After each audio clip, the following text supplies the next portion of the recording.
All right, guys, the May numbers are out for Maine. So if you're thinking about making a move to Maine, maybe you already live here in Maine and you're looking to move to a different location in Maine, maybe it's across the street, maybe it's in another county or town, then I would encourage you to watch this episode, because in this episode, I'm going to go over where the majority of the people live, about 69%, or actually, about 69% of the population live in these 5 counties. I'm going to go over the May numbers.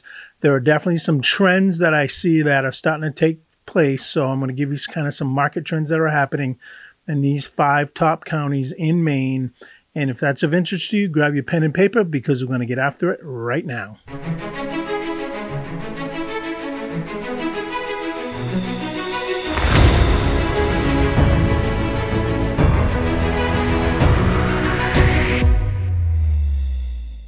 All right, guys, welcome to the channel here at Live Life in Maine. My name is Scott Tebow. I'm a broker, realtor with eXp Realty.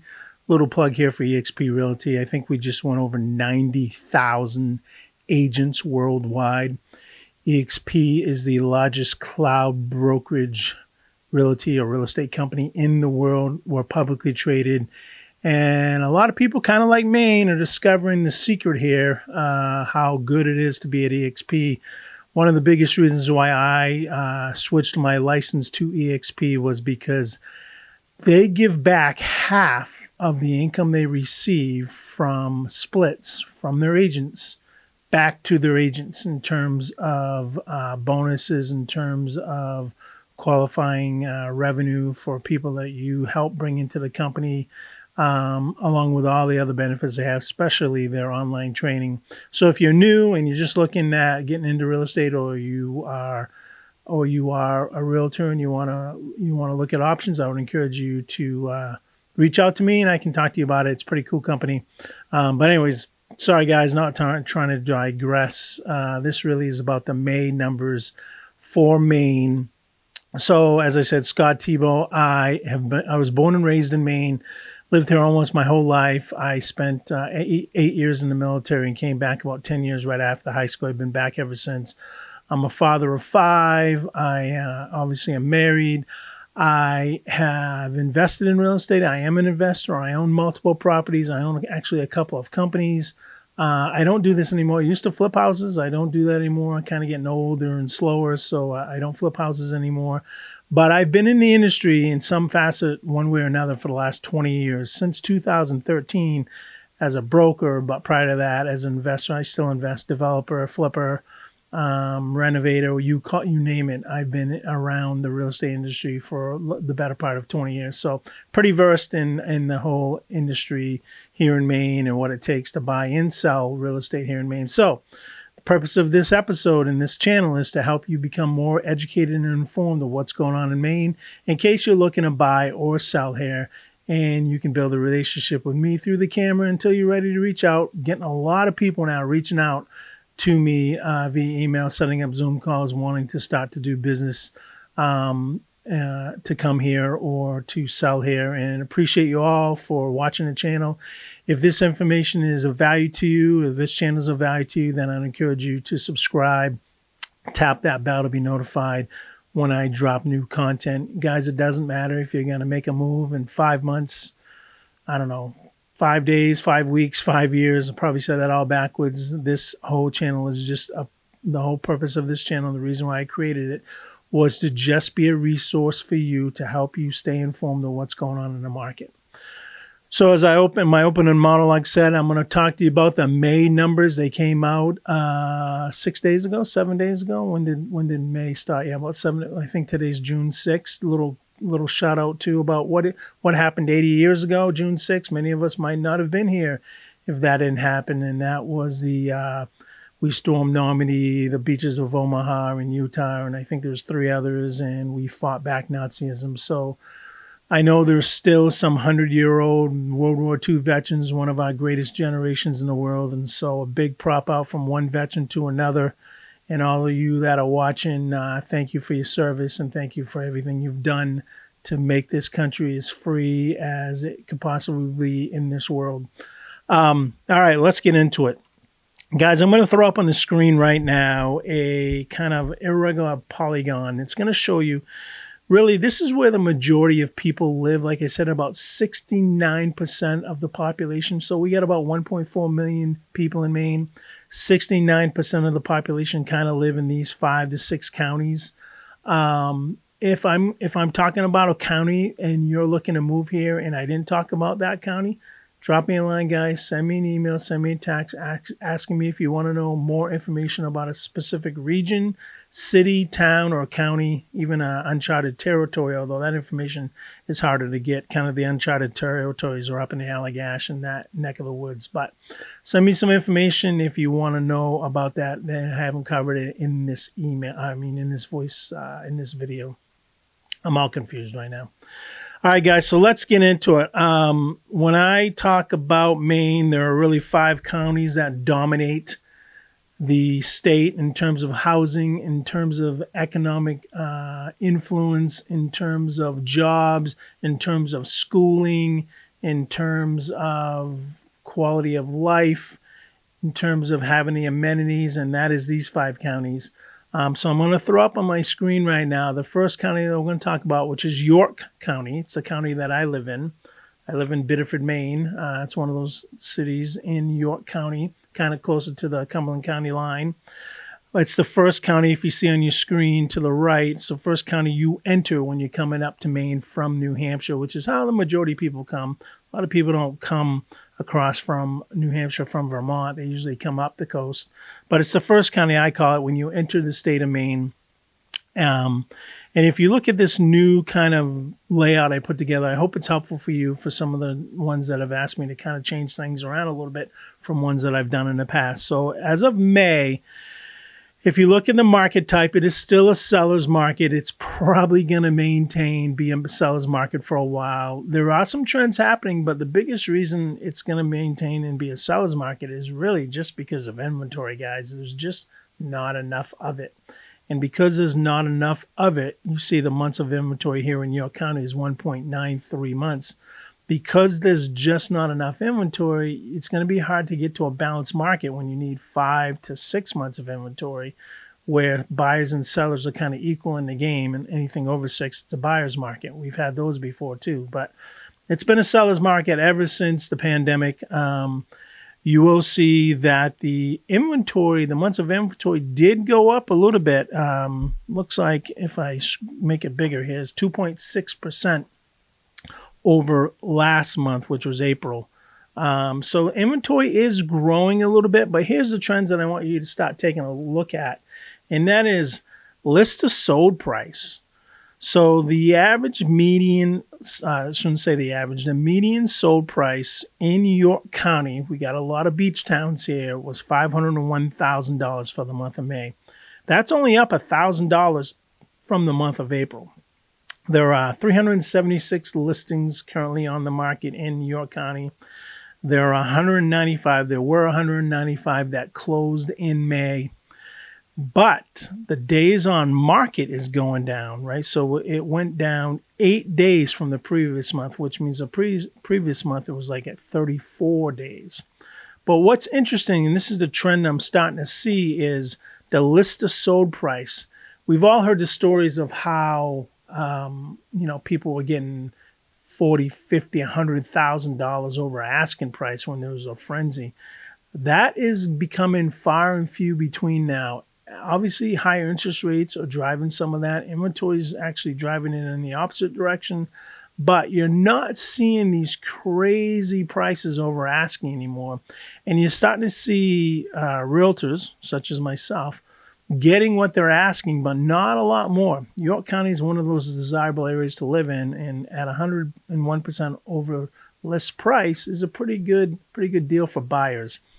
What I did in this chart is I expanded a little bit in this graph, and I wanted to give you what the median estimated value of homes are, not what they sold for. But if you have a home, if you're in kind of the median average, right? Some are lower, some are higher, in the middle. The median average home price in York County is $502,330, which is up about 1.1% from last month, the month of May. But over the course of 12 months, it's up 10.5%. So, people judge the real estate market and the stock market and stuff. I mean, the stock market, no doubt, has outperformed the real estate market over the course of probably since the Great Depression, right? I don't think the stock market has taken as many hits, or maybe only once or twice a hit like it has, like the real estate market has. The difference is owning an asset and having control over the asset versus, investing in companies. And I do both. They're both value. I think you should do both. But that's a pretty good return on your investment. In a year, your house is appreciated if you owned the house 12 months ago, assuming you got it at appraised value of about 10.5%. So that's the equity game. And then I included another chart here. I'm going all the way back, I think it's 10 years or so, and it shows you how the housing market has grown in York County. And what I did was I took York County, I'm comparing it to the entire state of Maine, and I'm also comparing it to the United States. So the USA is kind of that darker orange one, where Maine, a lighter orange, where Maine is that darker orange one, and then York County is that blue one. You can see that houses in York County are higher than the average house in Maine, and they're definitely higher than the average house across this country. For that matter, Maine's houses in general are higher than the average across the United States. A couple of reasons for that. Obviously, we're a big, sparsely populated state. We have a lot of people that live in kind of a smaller region of the state. It's a desirable state to live in. There are more and more people coming here. Maine was ranked 8th in 2023 as the most moved to state in terms of inbound and outbound traffic. I talk about this in every video now, guys. We were tied for first with Florida as how many people are moving in versus how many people are moving out in a good way. California, as an example, has a lot of people moving out and there's not as many people moving in. Maine and Florida, even more than Texas, had more people moving in than they did moving out. But I wanted to give you some of those statistics of what kind of is happening in York County compared to Maine and compared to the country. So again, still a seller's market. It's going to continue to be that way. I still see houses kind of rising up in value, but I'm not seeing, and we're going to go through 5 more counties, I'm not seeing the list to sold price that crazy over, like you put a house on the market and it sells for that much more than the asking price. So what you can take to the bank right now, if this trend is accurate, and I think it is, I'm seeing it more and more, is what sellers are asking for, buyers are pretty much meeting that demand and they're not getting much more. All right, let's move up the coast to Cumberland County. That's the county that borders York, the next county you come into. Cumberland County is kind of where Portland is, and Westbrook and South Portland and Cape Elizabeth and Falmouth and Yarmouth and some of those more pricier Freeport's actually. I think it's in Cumberland, maybe it's in Androscoggin, but some of those more pricier places to live is Cumberland County, really driven by Portland for the most part. The median sold price in May was $580,000, right? Inventory up 13.2%. 1.62 months of inventory. So what does that really mean, guys? That means it would take, if nothing else came on the market, it would take 1.62 months to exhaust what's currently on the market. If no other house became available to buy, no seller put a house on the market. And that's why it's a seller's market, right? It's way below that 5 to 6 months. Again, a little higher than New York. List to sold 103.2%. So they're getting a little bit more than they're listing. Days on market has gone down also 7 days. It's gone down 7 days since April to 20 days. There are 239 number of sold listings that happened, number of sold properties, single family only, guys, that it's sold in May, and there are 387 active. Guys, this information is right from the multiple listing service. I had a comment before saying, where am I getting my numbers? They seem a little crazy. If you go to the National Association of Realtors, these aren't the same numbers. I can back up all my data. These are right from the MLS. This is what every realtor uses. You may be looking at numbers that are different from your interpretation than what they mean. There's a difference definitely between average and median. and all that. But these numbers right from the MLS, and they're pretty accurate because they're actually based upon what actually happened, not projections. If you look at the median estimated value of homes in Cumberland County, it's $549,580, only up 0.6%. But again, Cumberland County not growing as fast as York County in terms of value, up 7.7%. But if you're going to invest in stocks or whatever, and you're going to, as an example, an index stock, right? SPY or some of these bigger companies have index stocks. They averagely grow about 8% a year. So the difference is 7.7% on a $500,000 home is going to generate more income for you than, unless you got $500,000 in an index fund, obviously, is going to generate more value for you than probably what you have in your stock market, unless it's equivalent to what your house value is worth. And again, same thing with the chart, guys. If you notice the blue, Cumberland County, way up above what Maine's overall values are, which is that middle line, that orange, and then up above what the USA is. So it's not a surprise to me. Cumberland and York counties, very desirable areas to live. A lot of people love being in those two counties. You got Portland, you got Portsmouth to the south, you got the beautiful beaches, you got all the technology, you got the fiber optics, you got all the stuff kind of in those two counties. So you have the mix of both worlds. And predominantly because, those two counties make up most of the sandy beaches in Maine, you have a lot of people living in those areas, especially along the beach, and even in York County, right? When you come in from Wells, Kennebunkport, Saco, Biddeford, then you get up to Cumberland, Scarborough, Cape Elizabeth, Portland, Yarmouth, Falmouth, all those kind of beach towns. Of course, the prices are going to be higher. So that drives the value of the homes up. And then Portland is Maine's largest city. Lot to do in Portland. I wouldn't personally want to live in Portland. I think I did a video on that. I did do a video on that, I don't know, 6-7 months ago. Beautiful place to visit, beautiful place to stay, but I would not want to be a resident of Portland. My own 2 cents. I can tell you why if you watch that video, or maybe you want to talk to me separately. But that's Cumberland County, guys.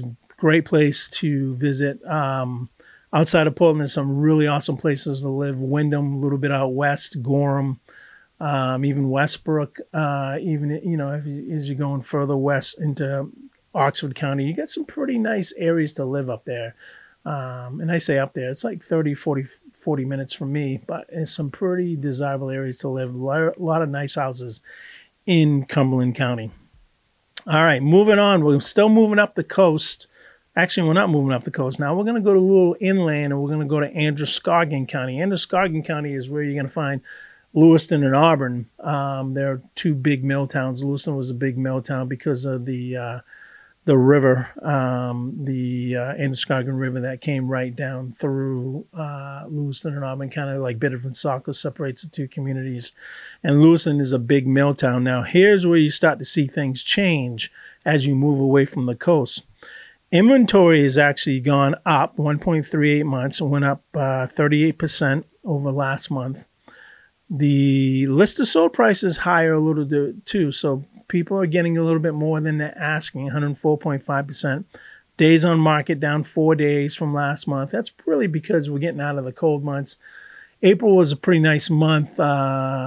This is May numbers, except for the beginning of the month where we had some crazy weather and some really bad storms. You might have seen videos about what it did to our beaches and some of the ice and stuff we had here, once in a generational storm. But days on market has gone down 4 days from 27 to 23. There were approximately 78 properties that sold, single-family homes that sold in Androscoggin County in the month of May. The median sold price was $332,500.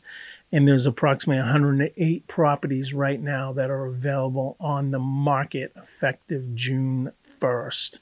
That number's probably gone up because today is June 6th. So again, comparing that to what the average price, median price of a house is, a single-family home is in Androscoggin County, the median home value is $311,740. So people are getting a little bit more than the median price of their houses.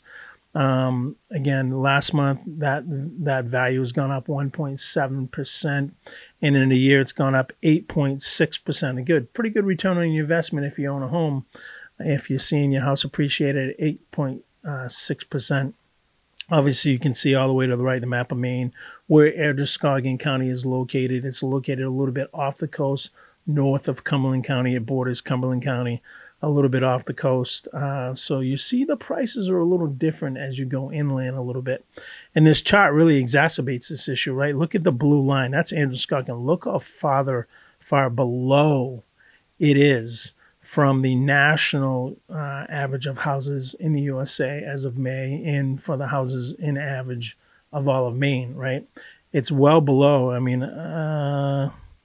it looks like it's like 100 grand, maybe close to 100 grand below what the national average is, and definitely what the average is in the house of Maine is. So there's a couple of reasons for that. Obviously, it is away from the coast. It is Lewiston is still a pretty big town, pretty big mill town. It's not really, when I say mill town, it's got a bunch of mills. They're not operating as mills, and maybe a couple in there operating as mills. It's more inland. It's more densely populated. You got some bigger industry in there. You don't have kind of what you have in Cumberland and York counties, where you have the coast and you have bigger sprawling out lands. Obviously, if you get away from Lewiston and Auburn, there's some beautiful Turner, Minot, Poland. You get up in those areas, it's beautiful, beautiful land up there, guys. But prices of homes are less than what they are in York and Cumberland. And if you look at the seller's market type, it's definitely a seller's market in Androscoggin County, more so than it is in York and Cumberland counties. So, guys, those are 3 counties. Now we're going to go just up a little bit more. We're going to go up to Kennebec County. This is where Augusta is. This is where Waterville is. This is what I call the land of the lake. Some great fishing up there. If you look at that county on a map, you'll see a bunch of lakes peppered all throughout that county. That's one of my favorite places to go to be on the water. I used to date a girl a long time ago, and her father had a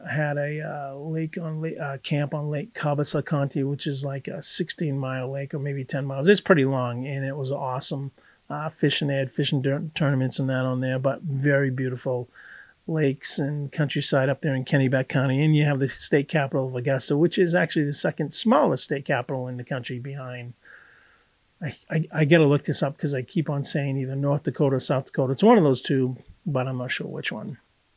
Look at the months of inventory has gone up 22% since over a month since April, up 2.27 months. And look at the list of sold prices. This is what I'm talking about, the trends, right? You're not seeing these crazy way over asking, way over offer prices based upon what ask prices are. 100% nailed it right to the penny. Days on market kind of going down again. The weather's getting a little warmer, so people are starting to get out looking to buy now. It's down to 32 days. It was at 42 days in April, so it's down 10 days.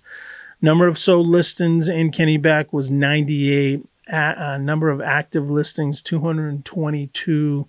And the median sold price, which is up from the previous month of $33,950. The median sold price is $325,000. Again, if you look at the numbers down to the kind of left quadrant, you'll see that on average, the median value of a home in Kennebec County is $293,000. It did lose like 0.7% from last month, from the month of April. But overall, the 5-month change, it's grown 5.9%. Appreciated, the housing in Kennebec County has appreciated 5.9% since over the last 12 months. So again, appreciating market. Homes are a pretty good buy in Maine, pretty good investment, pretty good place to live. There's a lot of reasons why Maine is I still believe 2024 numbers will be even better. One of the top states to move to in 2024. And again, same thing, guys, with that kind of chart. Look at it, Kennebec, and look how far below it is the U.S. average and the Maine average. Now, again, the Maine average is driven a lot by Cumberland and York counties because a lot of people live there, and it kind of brings those numbers up. But after you get out of Cumberland and York counties, you'll see prices come down a little bit. Again, I deal with clients from all walks of life, from a couple $100,000 to $1 million to $2 million, right? So it all depends on what you're looking for and where you want to live. There's value to all parts of these counties. There's not one I wouldn't live in. But if I had my pick, I love the one I live in right now, which is York. But again, if you look at that trend over the last, 10, 15 years, you'll see that, the market in Maine, probably like the rest of the country, is obviously growing in equity. Some areas of Maine are growing faster than the national average, and some counties in Maine are growing slower than the national average. And Kennebec County happens to be one of those counties that is growing slower. At least Maine numbers were than many of the places across this country and in the state of Maine. And guys, the last county I'm going to cover, it's on your screen now, is Penobscot County. Now, Penobscot County, look at that map down in the red to the right. Look at the map of Maine. That's a pretty big county, but really, guys, you can lop off 80% of it, because Penobscot County is the third largest county, third or fourth. I think it's Cumberland, York, and either Androscoggin or Penobscot, one of those two, flip-flop them. Third or fourth largest county in terms of the population in the state of Maine. But if you look at that entire county, as soon as you get into it, you're in Bangor, which is the third or fourth largest city in the state of Maine. I think Lewiston's now bigger than Bangor, and then you got Portland, of course. And then you go up a little bit, you got Orono, University of Maine. But after that, 80% of that county is pretty desolate, pretty isolated. So the majority of people live in kind of that first, as soon as you come into that county, live in the majority of that area, the Bangor, Brewer, definitely south of Orono, and you can look that up on the map. But I put it in here because it's a pretty populated county. And interestingly enough, there's more houses that are being sold up there for two reasons. Number one, the price, and number two, the days on market. But if you look at the inventory, it went down 20% from April to May, down to 2.5%, down 2.5 months, excuse me. It was over 3 months in April. I think one of the reasons why that is because the prices are less, right? You got 99.2%, right around 100%, a little less of what ask is going for, what people are giving versus what they're listing. The days on market have gone down, right? 36 days. This is when a house goes on the market to when it's, I say either when it's taken off the market, and that doesn't necessarily mean sold.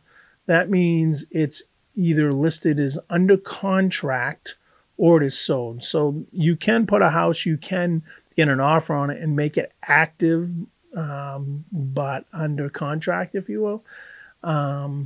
It'll still say active on the market, which means they're still accepting offers while they're reviewing the offer they've accepted. But until it leaves that active status, it stays active. And that can be when it closes, when it goes under contract, when it goes pending, or when it's taken off the market because for some reason the sellers decided to take it off the market and not sell it. 36 days. Number of sold listings in Bangor, or in, I should say, Penobscot County in the month of May was 133. There are 333 active listings, single-family homes in Penobscot County. And again, the median sold price, $295,000, guys. Less than $300,000 to buy a home in Penobscot County. Now, again, you're a little bit away from the coast. Bangor and Brewer is pretty much all that's up there other than the University of Maine. So, obviously, prices are going to be less. You don't have as big an industry up there. You don't have all the other things that you kind of have in the south once you leave Bangor and Brewer. It's definitely much more of a desolate county once you get up past University of Maine and Orono. And housing reflects it, right? As you go further north, that biggest county up there in Aroostook, that's what we call the county. I see the average price of housing. I didn't look at it. It was less than $160,000. And then obviously to the west of Penobscot County, you got Piscataquis, nothing really going on in there. You got Somerset, nothing really going on there as we get closer to Canada. And down to the west, southwest of that county is Washington County, and that's one of the poorest counties in the state. It is the poorest county in the state, Washington County. It's a depressed area. There's not much going on up there. It's mostly a logging County, it borders Canada.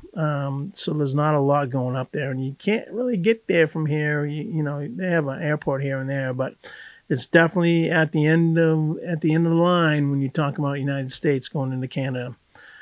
Median estimated value of homes in Penobscot County, 285,620. Went up 0.8% from April of 2024. And again, pretty good return on investment.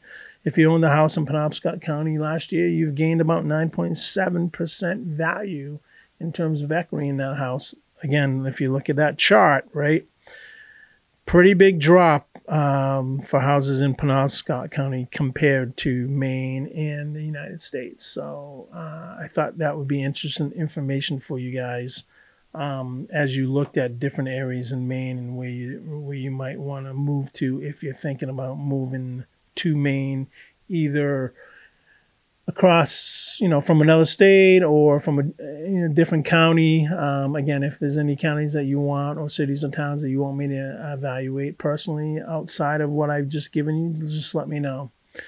And then finally, guys, I'm going to close with this. And this isn't a plug for me. I guess it kind of is, but it's really to just help you stay informed. There are a lot of realtors in the industry. And the reason why I think there's a lot of realtors in the industry is because the barrier of entry is pretty low, right? You pay, I don't know, between all the schooling and licenses and stuff, you got to pay $1,000 if you pass the license exam, and then you're a realtor. Well, that really doesn't tell you much. It just says you are licensed to potentially sell or help people buy property in Maine. But there's a lot of realtors in this state, and they're not all equal. And I'm not trying to beat up my peers, but I'm going to give an example of just what happened to me just a week ago. So I got a call from this couple from New Hampshire who are realtors, and they do a great job in New Hampshire because they got a call from their friends here in Maine that had just fired their broker. And the reason why they fired their broker is because they made, from what I understand, they were making offers on properties and they kept on getting rejected.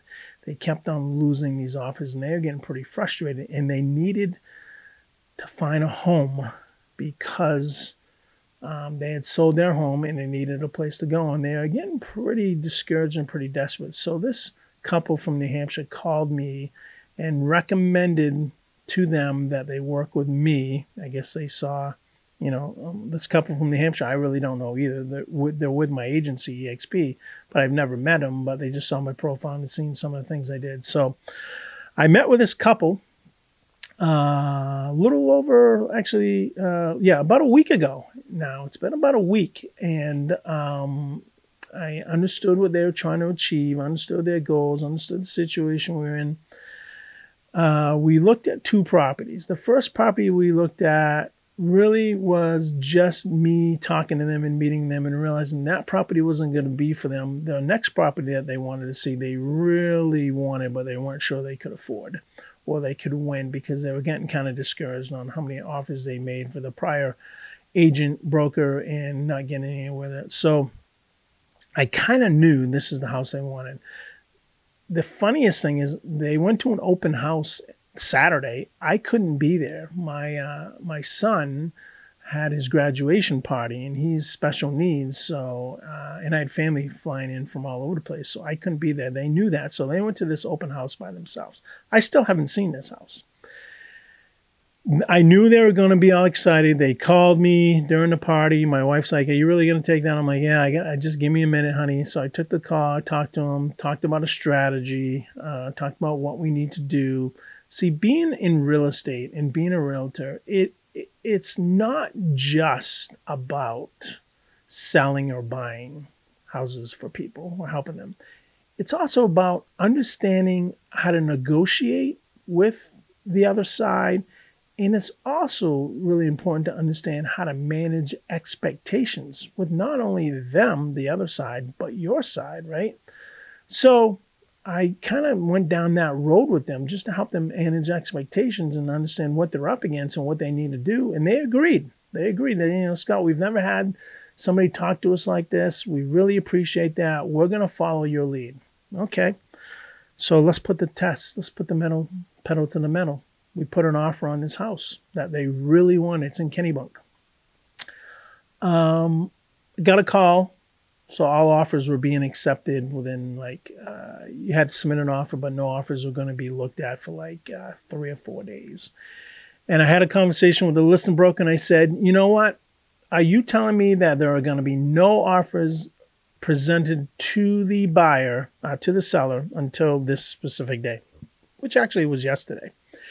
And she swore to me, yep, that's the case. No offers. I'm a little skeptic of that because I've seen where we've been down this road before in my past and offers got accepted before the deadline and not allowing us to make offers. So I made her first expectation to manage, getting clarity of when the seller is actually going to look at offers. She said it wouldn't happen till Wednesday. I said, all right, well, just to cover my bases, I don't want to be the first one to make an offer. This is what I'm saying in my head, but I told her, I will have an offer to you by noontime on Tuesday. This is 2 days ago. She said, great.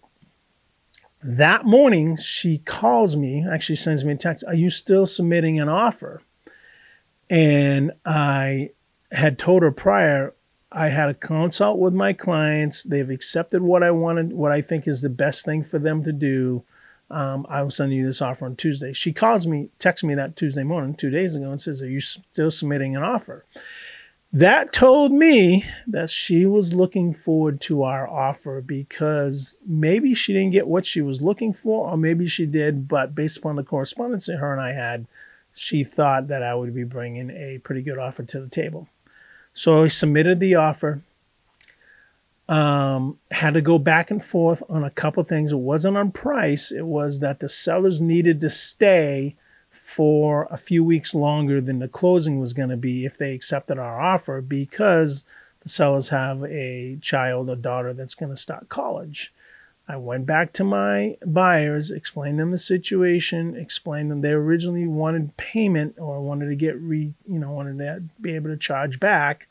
I said, that's probably not a great idea. Think about this. If you don't close until the middle of July, we originally had at the end of June. If you don't close to the middle of July, the money you made from your house is going to gain interest. But furthermore, your mortgage payment isn't going to start now until September versus if we close the end of June, it would start in August. It always starts the month after the month you close. So if you close in July, it's going to start in September. If you close in June, it's going to start in August. If you close in May, it's going to start in July, right? It's always the month after the month you close. So essentially, you're really not losing much. Yes, you can't move into this house for 2 weeks, but let's negotiate that we can bring stuff over and put pods in there and stuff and just, it's about managing expectations. Well, sure enough, we got the offer accepted. There were 5 or 6 offers that she said she got, and she really liked how clean our offer was, the offer that I put in for my clients that I had just met a week prior. She really liked the give and take. The sellers really liked the give and take. They really liked that we were negotiable and flexible with them moving out. And again, guys, this is all really about managing expectations. So we'll see how it goes. We have an inspection on Monday. My point about this isn't really about me. I'm just trying to give you an idea. This is what you get when you do work with me. But beyond that, if you're going to work with a realtor, make sure you ask them some tough questions. Ask them why you should work with them. Ask them about their closure ratios. Ask them about list to sale prices. Ask them tough questions like, what happens when this happens? Or what happens when this happens? Understand how they're going to handle things, because I can tell you the market is down from a real estate perspective. And a lot of people are starting, especially realtors, not all of them. There's some really good ones out there. Don't get me wrong. We're not all, the whole industry isn't bad. There's too many of them. There's too many realtors, too many of us. And a lot of people are eating what they kill every day. They're living like commission to commission because there is no income between that, right? Or they're working part-time or doing something else and doing real estate on the side, which a lot of people do when they first get into the business. I didn't do that. I knew that when I got into this business, it was all I wanted to do. So I had to have a big enough checkbook to be able to sustain my lifestyle until I could get things going. And that was my approach, and it worked. But the point I'm trying to make is, whether you're going to work with me or you're looking in another state or you're looking across town in another country or state, just make sure that the real estate agent you're going to work with knows their stuff, and ask them about some of their experiences and ask them what they have done in certain scenarios, and make stuff up if you don't have anything, right? Be creative, just to see how they're going to respond, right? That's the first thing. And the second thing is, I'm sure most of you have heard by now, the National Association of Realtors has settled a lawsuit, which is crazy to me because the lawsuit states that sellers were snookered into paying a buyer commission. They thought they were stacking the market, and sellers have never had to pay a buyer's commission, but they always have, because it only makes sense that if your house is appreciated in value, you want to pay at least a percentage to the buyer for the commission of their agent, because then you're going to become a buyer and you're going to be in the same situation. But according to this lawsuit, you had sellers that agreed to pay a unilateral commission, both buyer and seller, and some attorneys got involved, and the only ones that are really winning on the deal are the attorneys. But I'm bringing it up because I believe it's now been pushed back from August. When you work with a buyer agent, they have to tell you what their fee is going to be and what they're going to do for it. And a lot of realtors are freaking out. And they're freaking out because before you could become a realtor, have a friend that wants to buy a house, and the seller would automatically tell you what the commission would be because they'd listed on the MLS. Well, that's all going away. So now they don't know how much they're going to get paid, and they don't know how to sell the story or have a consultative approach with their buyers to explain to them what they are going to do for the commission, that now the buyer may have to pay a percentage of that. If it's not enough to cover the sellers, what the seller's going to give, they're going to have to explain that to them. And a lot of buyer agents are like, this is the end of the industry. I actually think it's a great thing, because I think if you are looking to buy or sell a house, you should absolutely know what you're getting for your money. You should absolutely know what you're paying for. I've had people say to me, Scott, I can't believe I'm going to pay you 20 grand and you sold my house in 3 days. And I said to them, so you're taking the time that it took me to sell your house, get your house on the contract, as the value that I brought to the table. So you're telling me if I took a month to sell your house, you would have felt better about it? And they said, yeah, at least I feel like I'm not paying as much. I'm like, so let me just get this straight, Mr. Seller. If it took me longer to sell your house, you feel like you would be getting a better value. You'd still be paying the same amount versus a shorter time. And he thought about it for a second. And I said, I know it sounds counterintuitive, but don't you want to sell your house as fast as possible? Because think about it. You don't have to pay taxes longer. You don't have to pay your mortgage longer. You don't have to pay all those fees longer. And you're going to pay me the same fee whether I sell in 3 days or 30 days. What you don't know is all the stuff I've done behind the scene up to this date to build a market, to build buyer and seller clients, to build all that. You don't know that. All you know is that I sold your house in 3 days or got your house under contract. And when he looked at it, he said, wow, that's a pretty good idea. I've always thought that just real estate agents make too much money because they make so much money and they don't do anything. And it's really sad when some sellers or buyers say that, because they really don't understand a lot of times what real estate agents actually do. Part of that is our problem. As I just said, you have agents in there that are just buyer agents and they don't provide the value or can demonstrate the value that they're going to provide for their clients, and they get paid by the listing broker anyways, so why do they care? I think that's a disjustice in this industry, and I'm looking forward to these changes, because I'm looking forward to the industry changing, where you have a lot more realtors, a leaving the industry.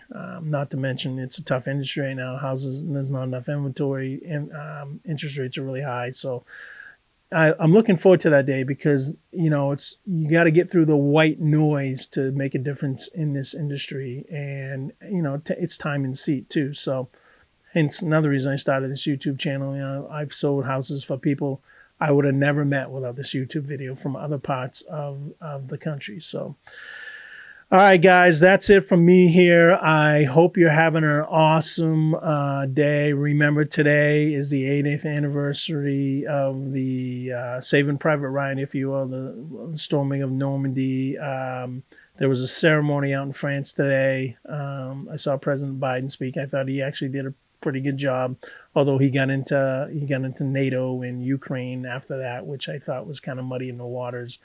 But I thought he did a pretty good job. I'm not a Biden fan, but I thought he did a pretty good job. I will give anybody kudos when they deserve it.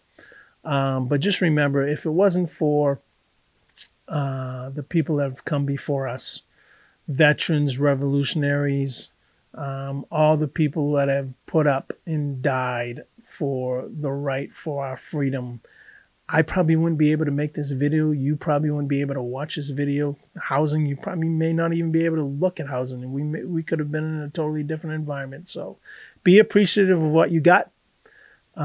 Be appreciative of where you are in life. You're exactly where you want to be, or where you've planned to be, whether you think you are or not. Because if you didn't, you wouldn't be there. Always keep moving forward. And guys, I'm here to help. If you're interested in moving to Maine, if you're interested in selling, if you're interested in investing, or if you just want information about the state because you want to come visit. I've filled out a couple of calls like, I am making a trip to Portland. Tell me where the best places to go are, hang out. I'll answer them. It won't be immediately, but I'll get to you back in a day or so. As long as you're not, coming up here in a minute. So hope this information was helpful, guys. Have a great day. It's what is it? Thursday, June 6th. I'm going to try to get this out tomorrow, and we'll go from there. All right, guys, take care. Stay safe. Talk to you soon. Scott Tebow, over and out. Bye-bye.